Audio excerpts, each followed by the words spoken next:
Let's see how to change the text underline color in Microsoft Word. First off, we want to open Microsoft Word.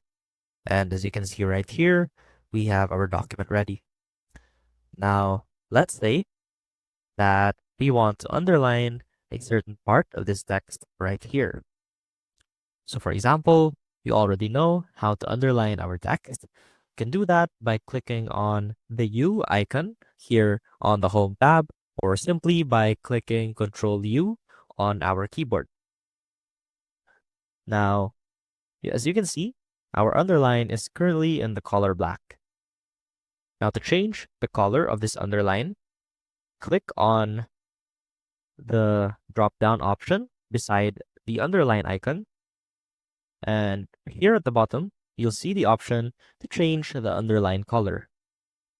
And right here, when you hover your cursor at any color, you'll see that the underline color changes on the document itself.